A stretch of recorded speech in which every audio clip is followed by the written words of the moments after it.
Assalamualaikum warahmatullahi wabarakatuh.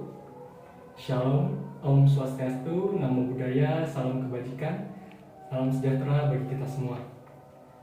Perkenalkan, saya Valencia Erlanda Bisana dari Program Studi Pendidikan Bahasa dan Sastra Indonesia, Universitas Sanata Dharma. Sebelumnya, marilah kita bersyukur kepada Tuhan Yang Maha Esa, karena berkat-Nya yang begitu besar, kita semua masih dapat diberikan kesehatan yang sangat amat baik dan masih dapat melaksanakan aktivitas kita di hari ini. Teman-teman tahu apa ini? Saya yakin teman-teman tahu benda ini dan pasti selalu menggunakannya dalam aktivitas sehari-hari. Ya, benda ini adalah smartphone dalam bahasa Inggris, atau dalam bahasa Indonesia bisa kita sebut sebagai ponsel pintar atau gawai. Smartphone merupakan salah satu bukti bahwa kita saat ini berada dalam dunia dengan perkembangan digital yang terus berjalan tanpa henti. Perkembangan yang tanpa henti tersebut juga yang menyebabkan munculnya digitalisasi pada kehidupan manusia di segala bidang yang dapat kita rasakan saat ini. Berbicara mengenai perkembangan digital, kita tidak akan lepas dengan istilah-istilah seperti digital, era digital, dan digitalisasi.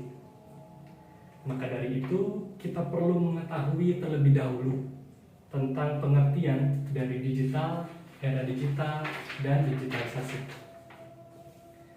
Istilah digital merujuk pada penggunaan teknologi yang mencakup perangkat keras dan lunak yang digunakan untuk menyimpan, mengolah, dan mengirimkan sebuah informasi. Teknologi yang dimaksud ini dapat kita temukan dalam kehidupan sehari-hari saat ini, antara lain internet, smartphone, dan komputer. Kemudian apa itu era digital? Era digital adalah sebuah era atau zaman yang dimana sudah mengalami kondisi perkembangan kemajuan dalam ranah kehidupan ke arah yang serba digital. Serba digital di sini berarti bahwa kehidupan manusia tidak dapat dipisahkan dengan segala hal yang berhubungan dengan digital. Kehidupan dalam lingkungan sosial, kesehatan, pendidikan, bisnis, dan banyak hal lain yang dimudahkan berkat adanya perkembangan digital. Hal ini juga berhubungan dengan digitalisasi, yang berarti proses alih media dari teknologi analog atau manual ke teknologi digital dengan segala kemudahannya untuk meningkatkan kinerja dan efisiensi. Dari pengertian-pengertian tersebut, terlihat bahwa digitalisasi memiliki dampak positif yang sangat membantu kehidupan manusia. Dampak positif tersebut adalah kemudahan dalam pelaksanaan aktivitas kita sehari-hari. Kemudahan tersebut antara lain mudahnya komunikasi jarak jauh, mudahnya mencari pengetahuan dan informasi, kemudahan transportasi, mudahnya mencari hiburan, kemajuan dalam bidang kesehatan, kemajuan dalam bidang pendidikan, dan masih banyak lagi. Hal tersebut menjadi sebuah anugerah yang benar-benar bermanfaat bagi kehidupan global. Jika perkembangan digital ini tidak terjadi, mungkin saja kehidupan kita masih saja sulit, rumit, dan kuno. Di samping banyaknya dampak positif dari manfaatnya hadirnya digitalisasi ini, ternyata ada pula dampak negatif yang masih terlihat dan kita rasakan. Dampak-dampak tersebut adalah adanya ketergantungan terhadap teknologi, ketidakamanan siber, kejahatan siber, munculnya berita-berita palsu yang dapat menyesatkan, manusia menjadi individualis, dan lain sebagainya. Dampak-dampak tersebut sangat mungkin terjadi dan merugikan kita apabila kita tidak berhati-hati dalam menggunakan berbagai media digital dan tidak memanfaatkannya dengan baik. Perlu adanya kesadaran penuh dari diri kita sendiri dalam memanfaatkan adanya perkembangan digital agar tidak merugikan diri kita sendiri dan orang lain.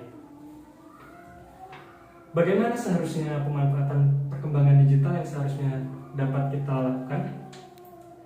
Kita harus dapat beradaptasi dengan kemunculan media-media digital saat ini.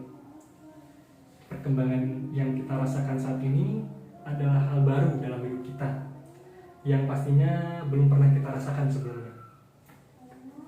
Kita perlu menerima perkembangan-perkembangan ini dengan baik dan mau untuk belajar dalam pemanfaatannya.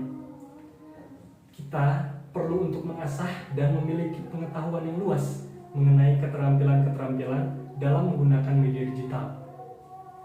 Dengan kita paham dan mengerti bagaimana fungsi dan cara kerja dari setiap media digital yang kita gunakan, maka kita pun pasti akan mampu memanfaatkan media digital dengan baik dan mengetahui bagaimana baik atau buruk dampak yang akan kita dapatkan dalam penggunaannya. Beradaptasi dan belajar mengenai media digital harus selalu kita lakukan dalam kehidupan kita saat ini. Karena seperti yang kita tahu, bahwa perkembangan dan pembaruan digitalisasi akan selalu berjalan dari waktu ke waktu. Perkembangan era digital saat ini banyak membantu kehidupan umat manusia.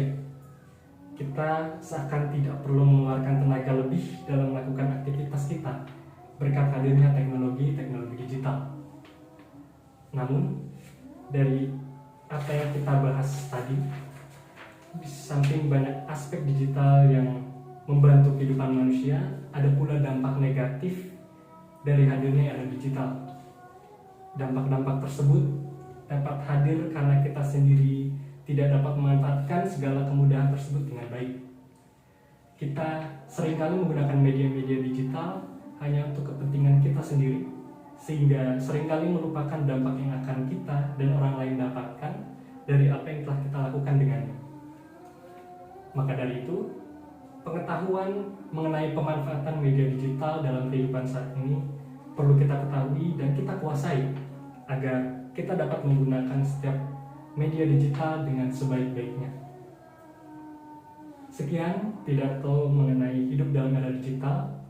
Semoga setiap hal yang kita semua bahas tadi dapat menjadi pembelajaran dan pengetahuan bagi kita semua untuk dapat memanfaatkan segala media digital yang ada saat ini dengan baik. Saya akan menutup pidato ini dengan satu quotes dari Steve Jobs, seorang CEO brand Apple yang selalu berdampingan dengan dunia digital. Teknologi memberikan kita kehidupan yang lebih mudah, tapi itu juga dapat membuat kita kehilangan arti hidup jika kita terlalu terpaku padanya. Terima kasih, sampai jumpa.